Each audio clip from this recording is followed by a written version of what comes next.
అందరికీ నమస్కారం.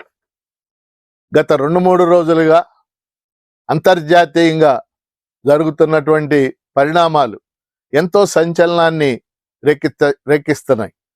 ముఖ్యంగా దక్షిణ అమెరికా ఖండంలో ఒక ముఖ్యమైన దేశమైన వెనుజులా దేశ అధ్యక్షుడు నికోలస్ మదురో ఆయన భార్యని వాళ్ళిద్దరినీ కూడా ఒక ఆటవిక న్యాయం, మనం మధ్యయుగాల్లో ఆటవిక న్యాయం అని మాట్లాడుతూ ఉంటాం. ఒక రాజుని ఇంకో రాజు వచ్చి పట్టుకుపోయాడు. కానీ ఇవాళ 2025లో 21వ శతాబ్దంలో సైన్స్ అండ్ టెక్నాలజీ ఇంత డెవలప్ అయిన తర్వాత కూడా సాంకేతిక విప్లవం ఇంత పురోగమిస్తున్నటువంటి వేళ ఒక దేశ అధ్యక్షుడిని అతడి భార్యని ఆ దేశ సార్వభౌమాధికారాన్ని ఉల్లంఘించి అమెరికా అధ్యక్షుడు డొనాల్డ్ ట్రంప్ ఆదేశాల మేరకు అమెరికన్ సైన్యం ఈరోజు అమెరికాకి తీసుకుపోయింది. అక్కడ ప్రస్తుతం వాళ్ళని జైల్లో ఉంచారు, విచారణ చేస్తా ఉన్నారు. అందువల్ల ఈ మొత్తం చూసినప్పుడు చాలా మంది చాలా రకాల వ్యాఖ్యానాలు చేస్తున్నారు. ప్రధానంగా కొంతమంది చెప్తుంది వెనుజులా అనేది దివాళా తీసిన దేశం, ఆ దేశ అధ్యక్షుడు సరిగ్గా పరిపాలించలేకపోయాడని కొంతమంది, లేదు ఆయన డ్రగ్స్ వ్యాపారాన్ని ప్రోత్సహించాడు అందువలన ఇలా చేశారని కొంతమంది వ్యాఖ్యానాలు చేస్తున్నారు. ఇవేవి కూడా సరైన వ్యాఖ్యానాలు కాదని నేను ఈ వీడియోని వీక్షిస్తున్న ప్రేక్షకులందరికీ కూడా తెలియజేస్తున్నారు. అమెరికా యొక్క అంతర్జాతీయ వ్యూహం ఒక సామ్రాజ్యవాద వ్యూహం. అది ఎక్కడైతే తనకి ప్రయోజనాలు ఉన్నాయో, ఎక్కడైతే తన ప్రయోజనాలు కాపాడే అవకాశాలు ఉన్నాయో ఆ దేశాల్లో అమెరికా జోక్యం చేసుకోవటం అనేది మన అందరికీ తెలిసినటువంటి విషయమే. గత 60-70 ఏళ్ల చరిత్ర మొత్తం కూడా దీన్నే మనకి తెలియచేస్తా ఉంది. దీన్నే మనం జియో పాలిటిక్స్ అంటాం. అంటే భౌగోళిక రాజకీయాలు. వ్యూహాత్మకంగా అమెరికా యొక్క ప్రయోజనాలు, దాని సామ్రాజ్యవాద ప్రయోజనాలు కాపాడబడేటటువంటి ప్రతి చోట కూడా అది జోక్యం చేసుకోవటం మనం చూస్తూనే ఉన్నాం. ఉదాహరణకి గతంలోనే అమెరికా కొన్ని దేశాలని రోగ్ దేశాలని గుర్తించింది. రోగ్స్ అంటాం, మనం తెలుగులో వెధవా అంటాం, రోగ్ దేశాలుగా గుర్తించింది. అవన్నీ మీకు గుర్తున్నట్లయితే ఇరాక్ను ఒక రోగ్గా గుర్తించింది, అలాగే లిబియాని ఒక రోగ్గా గుర్తించింది, సిరియాని ఒక రోగ్గా గుర్తించింది, ఇరాన్ ఒక రోగ్గా గుర్తించింది. ఆ దేశాలన్నిటిలో కూడా అక్కడున్న ప్రభుత్వాలని అస్థిరపరిచి అక్కడ తిరుగుబాట్లను రెచ్చగొట్టడం మన అందరం చూసినటువంటి సత్యం. ముఖ్యంగా ఇరాక్లో అక్కడ అణ్వాయుధాలు ఉన్నాయి అనేటటువంటి పేరుతో ఆ రోజున సద్దాం హుస్సేన్ మీద దాడి చేసి ఆయన్ని చంపేసి అక్కడ వాళ్ళ అనుకూల ప్రభుత్వాన్ని ఏర్పాటు చేశారు. ఇందులో ఉన్నటువంటి పరమార్థం ఏమిటి? అక్కడ ఉన్నటువంటి ఆయిల్ ప్రయోజనాలు మాత్రమే అక్కడ ఉంది. మరి ఈరోజు డొనాల్డ్ ట్రంప్ ఆయన అధికారంలోకి వచ్చేసరికి అమెరికా ఒక తీవ్రమైన ఆర్థిక సంక్షోభంలో ఉంది. అమెరికా యొక్క ఆధిపత్యం తగ్గిపోతున్నటువంటి పరిస్థితిలో ఉంది. డాలర్ యొక్క ఆధిపత్యం కూడా ప్రపంచంలో తగ్గిపోతున్నటువంటి పరిస్థితుల్లో ఉంది. అందుకనే డొనాల్డ్ ట్రంప్ అధికారంలోకి వచ్చే సమయంలో ఆయన అనుయాయులు ఒక ఉద్యమాన్ని ప్రారంభించారు. మాగా అన్నారు, MAGA, make America great again. America యొక్క ఆధిపత్యం కొనసాగాలి గతంలో లాగా అనేది ఆ ఉద్యమం యొక్క ప్రధాన లక్ష్యం. ఈరోజు ఆ ఉద్యమంలో భాగంగానే డొనాల్డ్ ట్రంప్ ఇప్పటికే గత 5-6 నెలలుగా సుంకాలు విధించడం మనం చూసాం. చైనా మీద, భారతదేశం మీద, బ్రెజిల్ మీద అనేక రకాల సుంకాలు విధించడం మనం చూసాం. భారతదేశం మీద ఇప్పటికీ 50% సుంకాలు కంటిన్యూ అవుతుంది. దానితో పాటు ఈరోజు అమెరికా ప్రత్యక్షంగా దేశాల మీద ఆధిపత్యం సంపాదించడానికి ప్రయత్నం చేయడంలో భాగంగానే ఈరోజు వెనిజులా మీద దాడి చేసింది. ఏమిటి వెనిజులా యొక్క చరిత్ర? మనం అర్థం చేసుకోవాలి, చాలా ముఖ్యమైనటువంటి విషయం. వెనిజులాలో ఉన్నటువంటి వాళ్ళ చమురు రాజకీయాలు అంటాం మనం, ఆయిల్ పాలిటిక్స్. వెనిజులాలో ఉన్నటువంటి చమురు అత్యంత నాణ్యమైనటువంటి, ప్రపంచంలో ఉన్నటువంటి చమురు నిల్వల్లో, ఆయిల్ నిల్వల్లో 17% వెనిజులాలోనే ఉన్నాయి. 17%, 17%.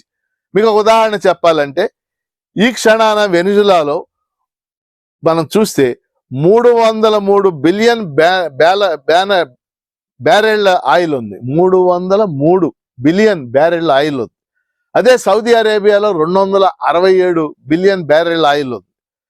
ఇరాన్లో 209 మిలియన్ బ్యారెళ్ల ఆయిల్ ఉంది. కెనడాలో 170 బిలియన్ బ్యారెళ్ల ఆయిల్ ఉంది. ఇరాక్లో 145 బిలియన్ బ్యారెల్ ఆయిల్ ఉంది. అమెరికాలో 80 బిలియన్ బ్యారెల్ ఆయిల్ ఉంది. రష్యాలో 80 బిలియన్ బ్యారెల్ ఆయిల్ ఉంది. అంటే మొత్తం మనం ఈ దేశాలను చూసినప్పుడు ఆయిల్ దేశాలని స్పష్టంగా వెనుజులాలో 303 బిలియన్ బ్యారెళ్ల ఆయిల్ ఉంది.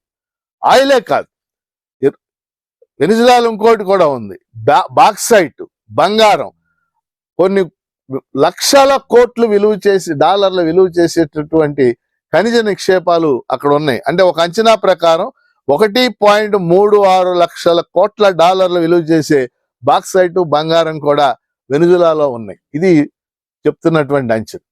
మరి ఈ పరిస్థితుల్లో వెనుజులా అంతరంగిక పరిస్థితి మనం చూసినప్పుడు వెనుజులాలో సుమారుగా 3 కోట్ల జనాభా ఉంది.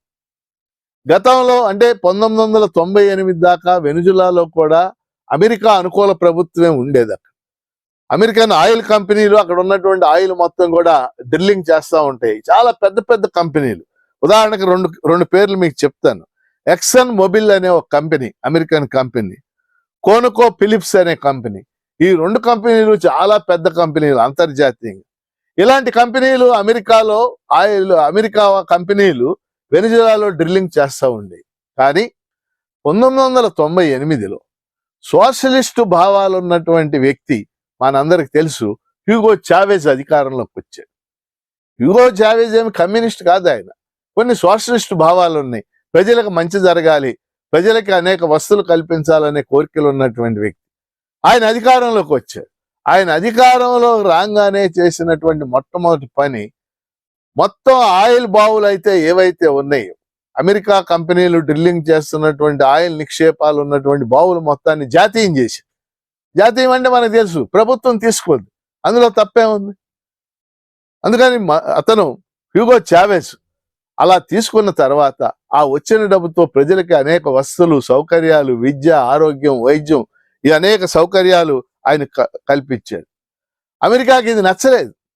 2002లోనే హ్యూగో చావెజ్ మీద అమెరికా ఒక పెద్ద తిరుగుబాటు చేయించడానికి ప్రయత్నం చేసింది. అయితే ఇది విఫలమైంది. 2006లో జరిగిన ఎన్నికల్లో హ్యూగో చావెజ్ మళ్ళీ గెలిచాడు. ఇక అమెరికా ఏమీ చేయలేక అక్కడ కొంతమంది తిరుగుబాటులను రెచ్చగొట్టుకుంటా కంటిన్యూ వచ్చింది.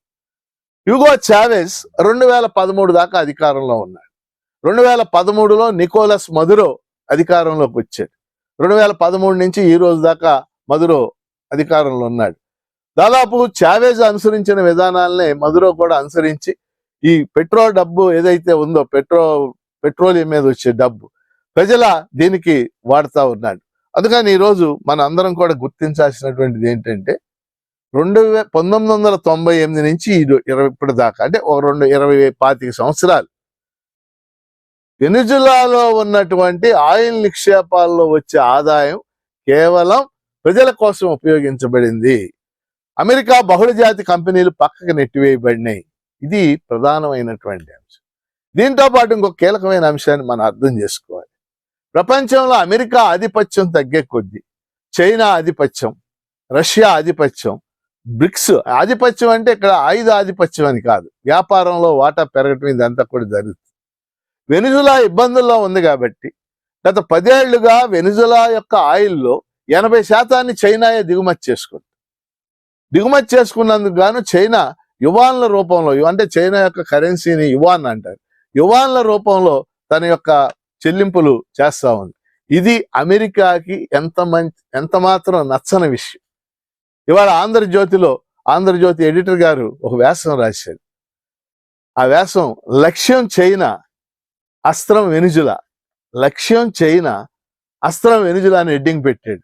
అంటే అమెరికా యొక్క లక్ష్యం చైనా, కానీ చైనాని డైరెక్ట్గా ఏం చేయలేక ఇప్పుడు చైనాకి వెనుజులాకు ఉన్నటువంటి వ్యాపార సంబంధాలు తగ్గొట్టేయాలని చెప్పేసి ఈ ప్రయత్నంలో భాగంగా ఈరోజు వెనుజులా మీద ఈ దాడి చేయటం అనేది జరిగింది. ఇది దుర్మార్గమైన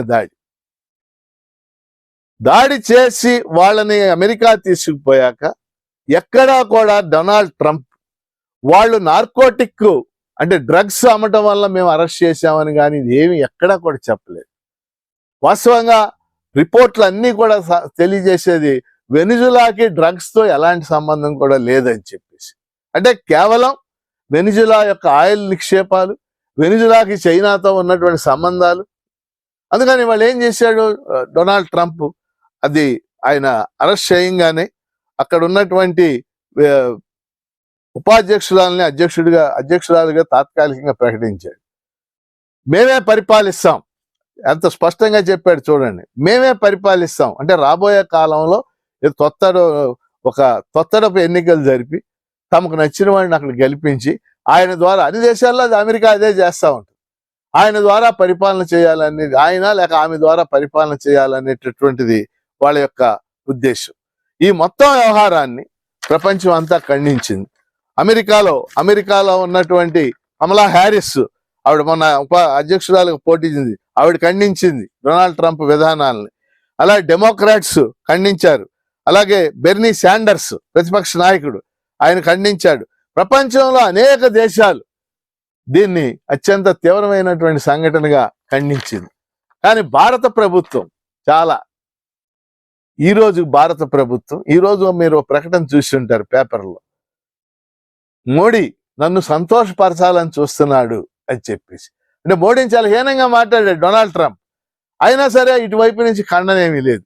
పైగా నికోలస్ మదురోను అరెస్ట్ చేశాక భారత ప్రభుత్వం యొక్క స్పందన ఏంటంటే, అరెస్టుని నిర్ద్వందంగా ఖండించకుండా ఇరుపక్షాలు కూర్చుని చర్చల ద్వారా పరిష్కరించుకోవాలని చెప్పింది. ఎవరు ఇరుపక్షాలు?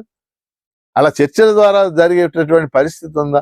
అందుకని భారత ప్రభుత్వం ఎప్పటికైనా నిర్ద్వందంగా ఈ అరెస్టును ఖండించి, ఒక దేశ సార్వభౌమాధికారం విషయంలో జోక్యం చేసుకునే అధికారం మీకు లేదు అని చెప్పాల్సిన అవసరం ఉందనేది నేను చెప్పదలుచుకున్నాను. అట్లాగే యుఎన్ఓ పాత్ర ఐక్యరాజ్య సమితి జోక్యం చేసుకోవాలి. ఓ తీర్మానం అయితే చేసింది ఐక్యరాజ్య సమితి ఆల్రెడీ నిన్న, కానీ తీర్మానాల వల్ల ఉపయోగం ఏముంది? కానీ అంతర్జాతీయ ఒత్తిడి ఐక్యరాజ్య సమితి ద్వారా కూడా తేవలసినటువంటి అవసరం ఉంది. ఇక చివరి అంశం నేను చెప్పదలుచుకుంది, అమెరికా ఎందుకు చేసింది ఈ పని? మొదటి అంశం స్పష్టంగా అక్కడ ఉండేటటువంటి ఆయిల్ నిక్షేపాల కోసం, అక్కడ ఉండే ఖనిజ సంపద కోసం. రెండో అంశం చాలా స్పష్టంగా చైనాకి వెనిజులాకు ఉన్నటువంటి రిలేషన్స్ అమెరికాకి ఎంత మాత్రం నచ్చలేదు, వాటిని తీసేయాలా. మూడో అంశం ఏంటంటే పెట్రో డాలర్ ఆధిపత్యం కాపాడుకోవాలా. వాళ్ళ పెట్రో డాలర్ అంటున్నాం మనం, డాలర్కి పెట్రోల్కి చాలా సంబంధం ఉంది. పెట్రో డాలర్ ఆధిపత్యం క్రమక్రమంగా తగ్గిపోతా ఉంది. ఆ పెట్రో డాలర్ ఆధిపత్యం. నాలుగో అంశం దక్షిణ అమెరికా మీద చైనా ప్రభావాన్ని తగ్గించాలా. దక్షిణ అమెరికాలో అనేక దేశాలతో, వెనిజులాతో సహా అనేక దేశాలతో చైనా సంబంధాలు పెంచుకుంటుంది, వాటిని తగ్గించాలనేటటువంటిది ఒక అంశం. చివరిగా అమెరికా ఆధిపత్యం కొనసాగాలి. దీనికి ఒక మాట చెప్పాడు డొనాల్డ్ ట్రంప్, ఇది చాలా జాగ్రత్తగా అర్థం చేసుకోవాలి.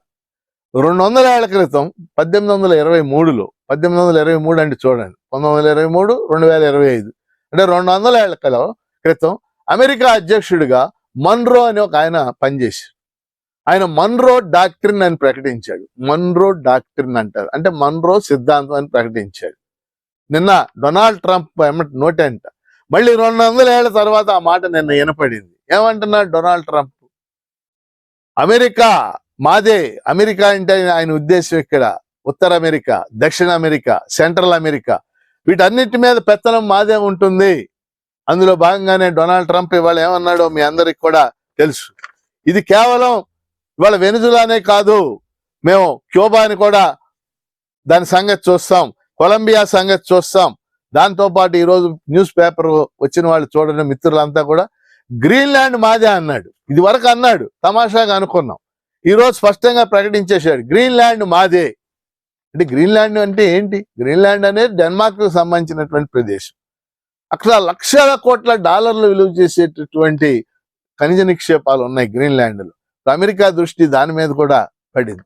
కాబట్టి ఇవాళ మొత్తం ఈ ఎపిసోడ్లో మనం అర్థం చేసుకోవాల్సింది ఏంటంటే, అమెరికా ఆధిపత్య రాజకీయాలు, దాన్నే మనం సామ్రాజ్యవాదం అంటాం. అమెరికా సామ్రాజ్యవాదం ప్రపంచం మీద మరోసారి పంజా విసిరింది, వెనిజులా మీద పంజా విసిరింది. ఇప్పుడు కొత్తగా ఇంకో పదం కూడా వాడుతున్నారు, పెట్రో ఇంపీరియలిజం, అంటే పెట్రో సామ్రాజ్యవాదం అన్నమాట. అంటే పెట్రోలియం ఉత్పత్తుల ద్వారా తన ఆధిపత్యాన్ని పెంచుకోవడానికి అమెరికా చేస్తున్నటువంటి ప్రయత్నం. అందుకని ఇక్కడ ఉన్న ఈ వీడియోని వీక్షిస్తున్న మిత్రులందరికీ మీరు షేర్ చేయండి. మీరు దయచేసి ఈ ఒక సార్వభౌమాధికార దేశం మీద ఇంకొక దేశం దాడి చేసే హక్కుని కలిగి ఉన్నదా? ఒకవేళ నిజంగానే నికోలస్ మదురో డిక్టేటర్ అనుకుందాం, నియంత అనుకుందాం, వాళ్ళు అమెరికా వాళ్ళు చెప్పినట్టు నియంత అయితే ఆ నియంత ఉండాలా లేదా అనేది ఆ దేశ ప్రజలు నిర్ణయించుకుంటారు. నియంత ఎంతో మంది నియంతలను ప్రజలు మట్టి కరిపించేశారు. హిట్లర్ కంటే గొప్ప నియంత ఎవడు భూమి మీద? హిట్లర్ని జర్మనీ ప్రజలు మట్టి కరిపించేశారు. నియంత అయితే ఆ దేశ ప్రజలే అతను తొలగిస్తారు. కానీ అమెరికా నేను జోక్యం చేసుకుంటున్నాననే హక్కు దానికి ఎక్కడుంది చెప్పండి మీరు? ఈ ఒక్క చోట కాదు, అమెరికా గత 1954లో ఇరాన్ దగ్గర నుంచి బిగిన్ చేస్తే ఇరాన్లో, నికరాగ్వాలో, గౌటమాలాలో, అనేక దేశాల్లో, చిలీలో, అనేక దేశాల్లో జోక్యం చేసుకుని అక్కడున్న తన వ్యతిరేక ప్రభుత్వాలను తొలగించేసి తన అనుకూల ప్రభుత్వాలను ఏర్పాటు చేసుకుని అక్కడున్న ఖనిజ సంపదని విచ్చలవిడిగా దోపిడీ చేయటం మనం చూస్తా ఉన్నాం. అందుకని ప్రపంచంలో ప్రజాస్వామ్యాన్ని కాంక్షించే వాళ్ళందరూ కూడా, సామ్రాజ్యవాదాన్ని వ్యతిరేకించే వాదులందరూ కూడా ఈ వెనిజులా మీద అమెరికా దాడిని ఖండించి నికోలస్ మదురోని అతని భార్యని బేషరతుగా వెంటనే విడుదల చేసి ఆ దేశ సార్వభౌమాధికారాన్ని కొనసాగించే విధంగా చర్యలు ఉండాలని డిమాండ్ చేయాలని కోరుతూ అందరికీ నమస్కారం.